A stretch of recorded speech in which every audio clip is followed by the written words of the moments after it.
Hey everybody, I just want to offer a different perspective or an alternate perspective on the notion or the idea that I've seen out there about healing.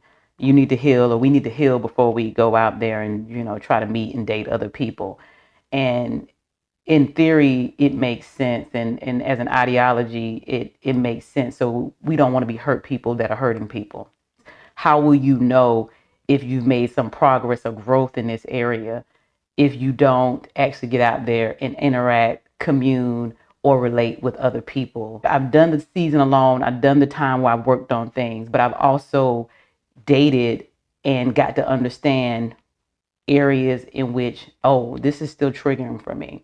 And the only way that I was able to do that is because I actually had to get out there and put myself in situations, not that I was dragged to do it, because it was my choice to engage and see, oh, if this thing still is triggering for me, or if this is something that I need to go deeper on in relation to something that I needed to heal from. And we're working on ourselves, and we're reaffirming and building back up our confidence, our self-esteem, and mending some of those things that have traumatized us or hurt us.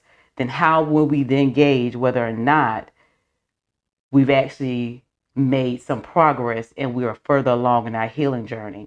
And the only way we're going to know that is we have to engage one another. We have to be willing to put ourselves out there. And that takes a lot of courage.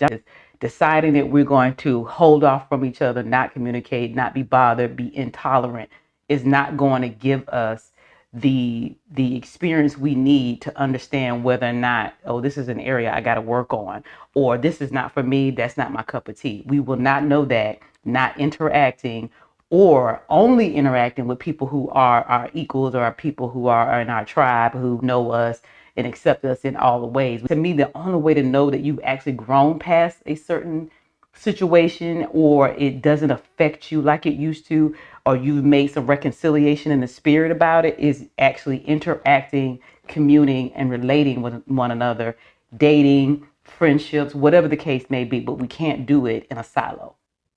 My experience is that I would not have gotten to where I am had I just turned into a hermit and decided I wasn't going to be bothered. I had to put myself in positions where I had to be challenged. I had to challenge myself. I had to say, okay, I'm going to give it a shot. And the only way I've been able to determine my progress is from actually getting out there and giving it a shot.